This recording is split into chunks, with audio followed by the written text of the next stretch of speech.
Carbon सब oxide, carbon सब oxide. अब आप इसमें देखें कि ऑक्सीजन ज्यादा इलेक्ट्रोनेगेटिव है, डबल बॉन्डेड है -2, कार्बन डबल बॉन्डेड है, लेस इलेक्ट्रोनेगेटिव है +2। कार्बन कार्बन का हाइब्रिड स्टेट दोनों का sp है, तो कोई इलेक्ट्रोनेगेटिव डिफरेंस है नहीं, 0 0। फिर वही कि कार्बन इस कार्बन से जुड़ा हुआ है, डिफरेंस ऑफ इलेक्ट्रोनेगेटिविटीज क्या हो रहा है, 0, तो 0 0। अब आप इसकी हाइब्रिड स्टेट sp लिख ही रहे हो, क्लियर। अब इस पे +2 चार्ज आ गया है, इस पे -2 आ गया, सेम जैसे हमारे लेफ्ट हैंड साइड में हुआ था। तो अगर मैं कार्बन के तीनों टाइप का हाइब्रिड ऑक्सीडेशन नंबर कंसीडर करूं, तो वो आपके पास +2 0 +2 आ रहा है। तो ये जो +2 0 +2 आ रहा है, फिर वही सेम रिपीट कर रहा हूं, एक ही एटम डिफरेंट टाइप की बॉन्डिंग शो कर रहा हूं। तो जो उसका रियल चार्ज आएगा, उसका एक्चुअल ऑक्सीडेशन नंबर है। अगर आप नेट निकालना चाहते हो तो आपके पास तरीका है ही। क्या मेथड है, C3O2 clear, 3x - 4 = 0, x = 4/3। Okay, और अगर आप इन तीनों कार्बन की बात करें तो +2 0 +2 डिवाइडेड बाय 3 4/3। तो एक्चुअल ऑक्सीडेशन नंबर और नेट ऑक्सीडेशन नंबर का कॉन्सेप्ट हो सकता है आपको समझ में आ रहा हो। सिमिलरली मैं आपसे एक कंपाउंड और डिस्कस कर रहा हूं, Pb3O4, it is a red lead, clear. इसको आप लोग सिंदूर भी बोलते हो, इसको आप लोग सिंदूर भी बोलते हो, clear, red lead, it is red lead. Direct इसको इस फॉर्म में भी याद किया जा सकता है। ये एक्चुअल में मिक्सचर है, ये जो रेड लेड आपको मैं समझा रहा हूं ये मिक्सचर है। किसका मिक्सचर है जी, ये मिक्सचर आपके पास PbO एंड PbO2, क्लियर। आपको पता है ग्रुप नंबर 14 का मेंबर है लेड, तो इसका ऑक्सीडेशन नंबर +2 एंड +4 है। अब इसमें जो हमारे दिमाग में बात जाएगी, ये 2:1 का mixture of PbO and PbO2 है। तो मैं Pb का ऑक्सीडेशन नंबर निकालूं +2 आ रहा है, और PbO2 में Pb का निकालूं तो +4 आ रहा है, ठीक है जी। और जो एवरेज इसकी आई, इसकी जो आपके पास एवरेज आई है वो क्या आई है, आपके पास ऑक्सीडेशन नंबर 2 है और आपके पास 4 है। अगर मैं एवरेज की बात करूं तो देखो 3x - 8 3x 8 x = 8/3। अब इसका एडजस्टमेंट इसका करके देखो, PbO के 2 मॉलिक्यूल्स है, 2 बार 2 2 जोड़ोगे, और Pb अकेला है 4, और टोटल एटम्स 2 बार Pb 1 बार Pb +4 तो by 3, तो वही सेम 8/3 आपके पास एवरेज आ गया है। तो +2 +4 इसका एक्चुअल ऑक्सीडेशन नंबर है, एक्चुअल ऑक्सीडेशन नंबर है। चलिए ऐसे एग्जांपल और सेट कर रहा हूं, Pb3O4 क्लियर, जिसको आयरन ऑक्साइड बोलते हो, ओके। अब इसके अंदर FeO का और Fe2O3 का मिक्सचर है, इसका ऑक्सीडेशन नंबर +2 है, इसका ऑक्सीडेशन नंबर +3 है, और ये इसके एक्चुअल है। अगर आप इसका एवरेज नेट ऑक्सीडेशन नंबर निकालना चाहते हैं तो तरीका वही रहेगा, ऑक्सीडेशन नंबर Fe3O4 के पर्सपेक्टिव में Fe का, तो Fe का ऑक्सीडेशन नंबर आएगा 3x - 8 = 0, x = 8/3।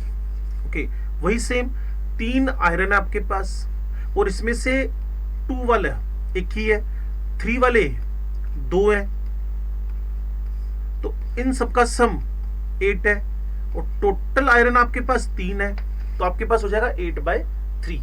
इसको बोलते हैं concept of actual oxidation number, actual oxidation number का कॉन्सेप्ट।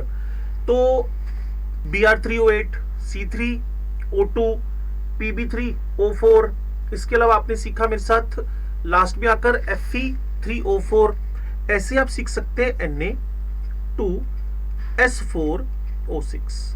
मैं सबसे पहले इसका स्ट्रक्चर ड्रॉ करता हूं, सल्फर सल्फर सल्फर सल्फर,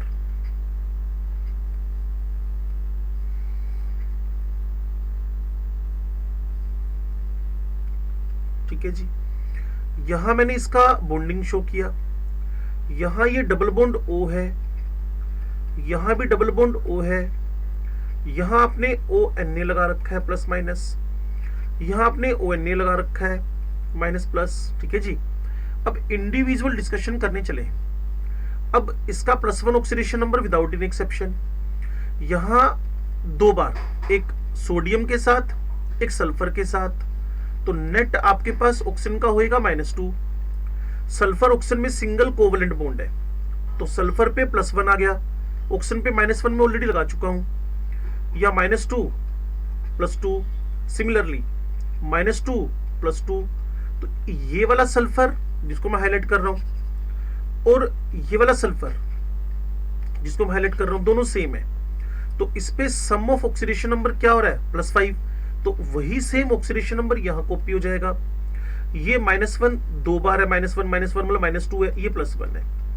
अब बात इस सल्फर की चल रही है, तो अगर मैं आपको बताऊं तो इस सल्फर का हाइब्रिड स्टेट चारों तरफ से देख ले, sp3 है, ये भी सेम है, और दो लोन पेयर इस पे पड़े हुए हैं, तो ये भी sp3 है। तो डिफरेंस ऑफ इलेक्ट्रोनेगेटिविटी 0 होने की वजह से इसका ऑक्सीडेशन नंबर क्या आ गया, 0। That's why we are saying +5 0 0 +5, ठीक है। सम हो जाएगा 10 और 4 बार सल्फर है, तो एवरेज आपके पास 10/4 या 5/2 या 2.5 हो गया है, 2.5 हो गया है। तो कुल मिलाकर जो ऑक्सीडेशन नंबर्स हैं Na2S4O6 सल्फर का, अगर कोई एवरेज पूछेगा तो आप 2.5 बताएंगे, एक्चुअल पूछेगा तो 5005 बताएंगे, Na2S4O6। क्लियर। इस तरीके से आप ऑर्गेनिक केमिस्ट्री के मॉलिक्यूल्स में भी एंटर कर सकते हो। मान लीजिए आपके पास एसिटिक एसिड है, जिसको आप इथेनोइक एसिड बोलते हो, एसिटिक एसिड है जिसको आप इथेनोइक एसिड बोलते हो, ठीक है जी। तो अब आपको देखना है 2 टाइप के यहां कार्बन है और दोनों की हाइब्रिड स्टेट अलग अलग है। ये sp3 है, ये sp2 है। तो इंडिविजुअल ऑक्सीडेशन नंबर में हाइड्रोजन पे +1 +1 +1, क्योंकि कार्बन ज्यादा इलेक्ट्रोनेगेटिव और सिंगल बॉन्ड भी लगे हुए, तो यहां -3 आ गया, -3 आ गया। अब कार्बन कार्बन में सिंगल बॉन्ड है इन दोनों में, और एक sp3 है, एक sp2 है। तो sp2 वाला हुआ क्या, मोर इलेक्ट्रोनेगेटिव, और sp3 वाला क्या हुआ, लेस इलेक्ट्रोनेगेटिव। तो इस पे आ जाएगा +1 का चार्ज, यहां आ जाएगा -1 का चार्ज। तो नेट इस कार्बन पे जो चार्ज बचेगा या ऑक्सीडेशन नंबर बचेगा वो आपके पास आ जाएगा -2। ओके। अब आप सोचो, ये सिंगल बॉन्ड है, इस पे -1, इस पे भी -1, अगर आप मेरी बात को समझ पा रहे हो तो। इसकी वजह से तो मैंने +1 -1 लगाई दिया था, यहां -2, यहां आपके पास क्या आ गया है, +2। तो कुल मिलाकर अगर आप थोड़ा सा दिमाग लगाएं तो इस कार्बन का जो ऑक्सीडेशन नंबर है, इस कार्बन का जो ऑक्सीडेशन नंबर है जो sp3 है, वो +1 +1 +1 और यहां -3 हो गया। पड़ोसी कार्बन की वजह से इस पे नेट +1 आ गया, तो इन सबका सम करने के बाद इस पे बचा -2। अब इस कार्बन को डील करें, sp2 पे -1, sp3 पे +1 था, तो ये -1 अभी तक पड़ा हुआ है।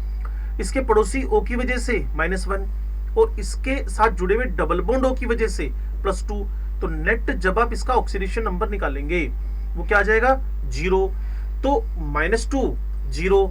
अब आप सोचें कि जो कार्बन डिफरेंट टाइप से बॉन्डेड है, जो कार्बन डिफरेंट टाइप से बॉन्डेड है, जो कार्बन डिफरेंट टाइप से बॉन्डेड है, उसकी ऑक्सीडेशन नंबर अलग अलग निकल रही है, उसको बोलते हो actual oxidation number, actual oxidation number. तो एक्चुअल ऑक्सीडेशन नंबर के बाद आपका टारगेट बनता है विदाउट स्ट्रक्चर,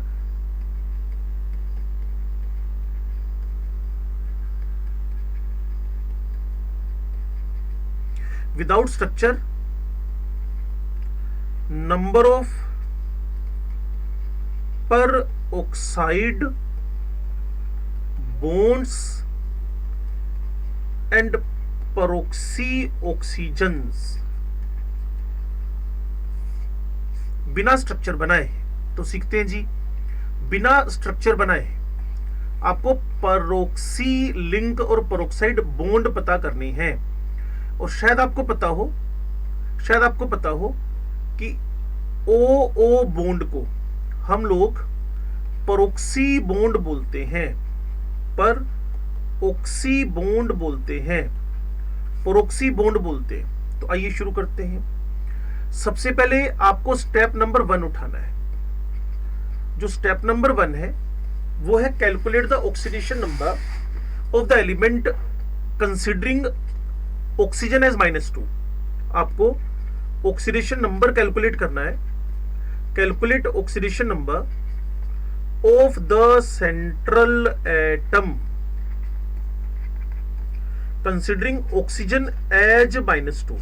कर लेते हैं जी, H2SO4। इसकी जगह हम एग्जाम्पल ही चेंज करते हैं थोड़ा सा, H2SO5। ओके, ऑक्सीजन को -2 कंसिडर किया तो ये -10 हो गया। सल्फर का ऑक्सीडेशन नंबर आपको निकालना है तो X या सल्फर ही लिख दो। हाइड्रोजन का सारी दुनिया जानती है क्या हो जाएगा, +2+2। तो सल्फर का ऑक्सीडेशन नंबर हमारा टारगेट है, सल्फर का ऑक्सीडेशन नंबर हमारा टारगेट है, उसको X भी लिख सकते हैं। मोलिक्यूल न्यूट्रल होता है, दैट इज 0, तो X इज इक्वल टू आ गया आपके पास +8। और यहां आते आप बोलोगे it is not the correct answer. क्यों भाई? क्योंकि सल्फर का ग्रुप नंबर है 16, सल्फर का ग्रुप नंबर है 16। सल्फर का ग्रुप नंबर 16 होने की वजह से उसका ऑक्सीडेशन नंबर कभी भी 8 आ ही नहीं सकता है।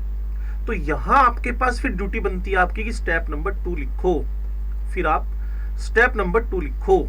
क्या करना है जी, जो आपके पास कैलकुलेटेड वैल्यू आ रखी है, जो आपके पास कैलकुलेटेड वैल्यू आ रखी है, जो आपके पास स्टेप 1 से कैलकुलेटेड वैल्यू आ रखी है, उसमें से ग्रुप नंबर सबट्रैक्ट कर दो। क्या वैल्यू आ रखी है 8, ग्रुप नंबर क्या है 6, तो आपके पास क्या आ गया 2 आ गया। और अब आपको चेक क्या करना है, ये जो 2 आया है, अगर मान लो इसकी जगह 135 आ जाता, ये वैल्यू कैसी है जी, इवन। अगर इसकी जगह कोई ओड वैल्यू आ जाती 1357, तो आप उसको +1 करके इवन में कन्वर्ट कर लो। अभी मैंने क्या बताया था आपको कि पेरोक्साइड बॉन्ड में 2 ऑक्सीजन है और 2 पेरोक्साइड बॉन्ड हो तो 4 ऑक्सीजन होंगे। तो अगर ओड वैल्यू आ जाए तो इसको इवन में कन्वर्ट कर लो, तो उतने ही आपके पास ऑक्सीजन, जो अभी आपके पास आंसर आया ना बच्चे, उतने ही ऑक्सीजन पेरोक्साइड हैं। तो H2SO5 के अंदर 3 ऑक्सीजन जनरल वाले, 3 ऑक्सीजन जनरल वाले और 2 ऑक्सीजन पेरोक्साइड वाले, 2 ऑक्सीजन पेरोक्साइड वाले, 3 ऑक्सीजन जनरल वाले। अब ऑक्सीडेशन नंबर निकालें, या 2 लिखा या X लिखा या -6 लिखा, और आपको पता पेरोक्साइड में ऑक्सीडेशन नंबर क्या होता है, -1 और नेट आपके पास क्या है 0। जब ये इससे कैंसिल हुआ तो X इज इक्वल टू क्या आ गया, +6। और इसी प्रैक्टिस को अब हम कंटिन्यू करते हैं। ये था आपके पास कैरोस एसिड, जो H2SO5 का एग्जांपल मैंने उठाया। H2SO5 का जो नेम है, H2SO5 का जो नेम है वो है कैरोस एसिड। H2SO5 का नेम है कैरोस एसिड, कैरोस एसिड। अब मैं अगला एग्जांपल जो आपको देने जा रहा हूं वो मेरे पास है H2S2O8, H2S2O8। स्टेप 1, यहां 2 लिख दिया या 2x लिख दिया, -16 लिख दिया, 0 लिख दिया, x लिख दिया, 7 आ गया। नंबर 2, सबको पता है ये गलत है, क्योंकि कोई भी अपने ग्रुप से ऊपर ऑक्सीडेशन नंबर शो नहीं कर सकता, कोई भी अपने ग्रुप नंबर से ऊपर का ऑक्सीडेशन नंबर शो नहीं कर सकता। तो आपने ग्रुप नंबर को 7 में से सब्ट्रैक्ट कर दिया, 1 आ गया। मैंने कहा था ओड वैल्यू वैलिड नहीं है, इसमें +1 ऐड करके इसको इवन में कन्वर्ट करो। तो H2S2O6OO, मतलब विदाउट स्ट्रक्चर आपको पता चल गया कि H2S2O8 के अंदर 8 में से 2 ऑक्सीजन पेरोक्सी हैं। तो +2 लिखा, 2x लिखा, -12 लिखा, -1 इज इक्वल टू 0 लिख दिया है। x इज इक्वल टू आपके पास एग्जैक्टली 6 आ गया है। कुल मिलाकर यहां सीखने की बात ये थी कि पहले ऑक्सीडेशन नंबर निकालो। अगर ऑक्सीडेशन नंबर आपको लगता है ग्रुप नंबर एक्सीड कर रहा है तो आपको इमीडिएटली उस कंपाउंड को पेरोक्साइड बोल देना है। H3PO5 ये +3 लिखा, स्टेप 1 हो रहा है जी, क्लियर। इसका स्टेप 1 हो रहा है।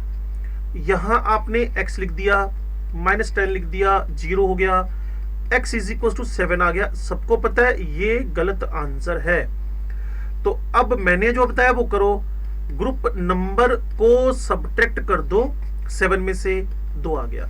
तो H3PO5 के अंदर 2 ऑक्सीजन आपको पेरोक्साइड मिलेंगे। अब आप इसको सोल्व कर लो, +3 लिखा, x लिखा, -6 लिखा, -1 = 0 लिखा, क्लियर। और फिर x का जो आंसर आपके पास बन गया है वो फास्फोरस का ऑक्सीडेशन नंबर +5 आ गया है। सिमिलरली मैं 4th एग्जांपल उठा रहा हूं,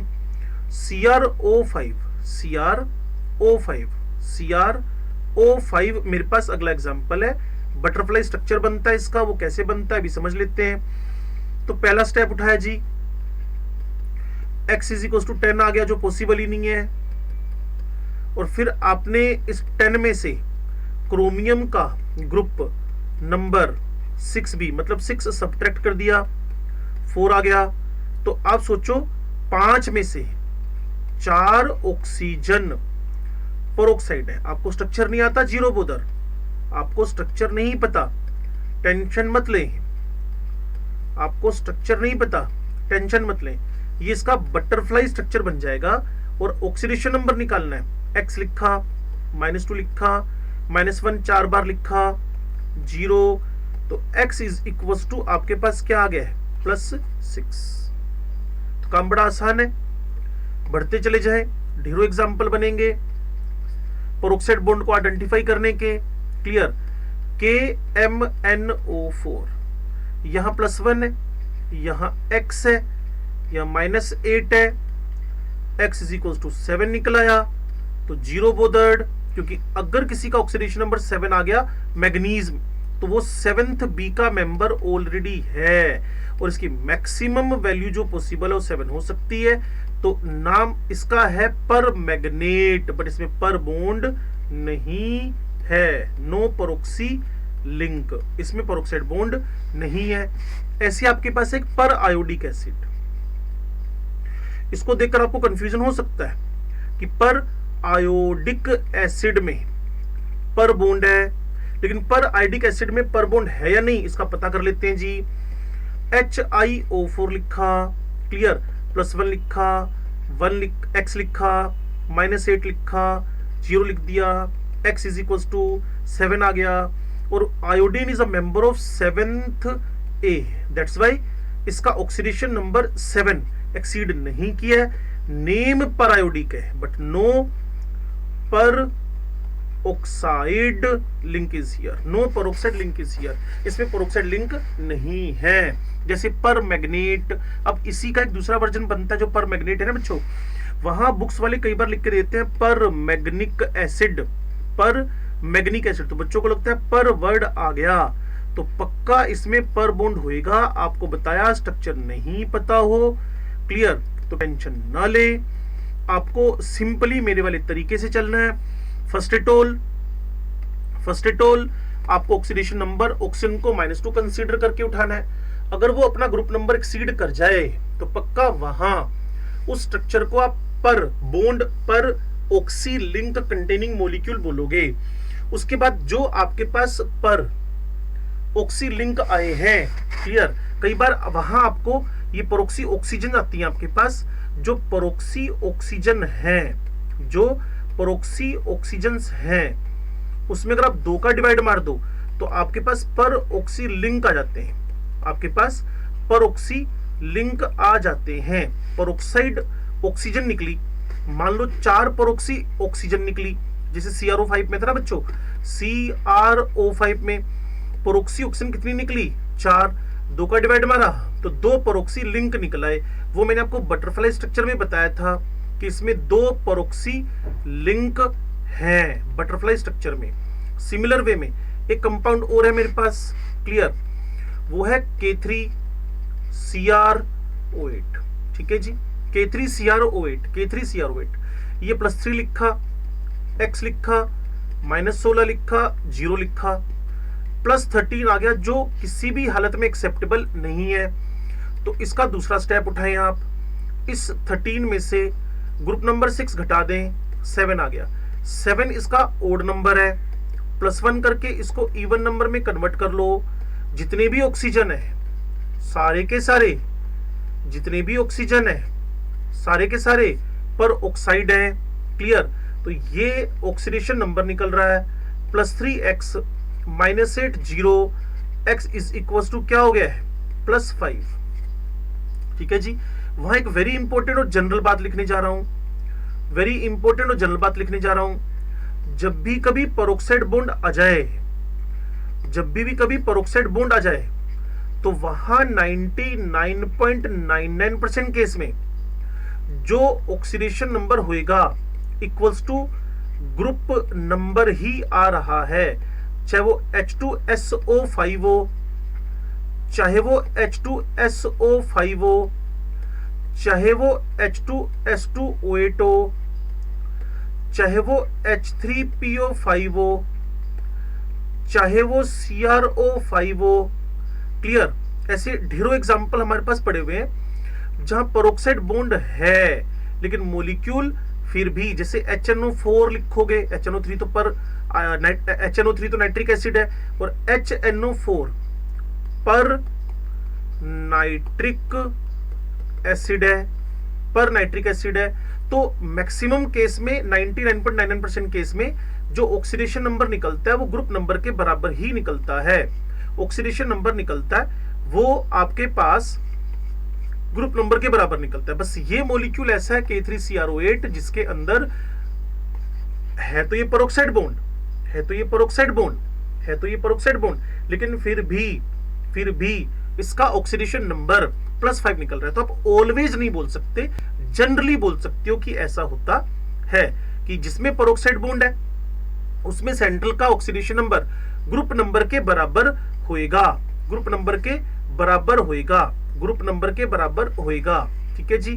तो अब हम अगली लाइन कंसीडर करते हैं, ध्यान से सुनना और समझना। अब आपको पता है ग्रुप नंबर 15 में एंट्री होएगी हमारी, ग्रुप नंबर 13 14 हम समझ चुके हैं। फिर मैंने आपको एक फ्रैक्शनल ऑक्सीडेशन नंबर का और एक्चुअल ऑक्सीडेशन नंबर का डिस्कशन किया। अब मैं डिस्कशन में आपको ग्रुप नंबर 15, 16, 17 और 18 में लेकर आता हूं।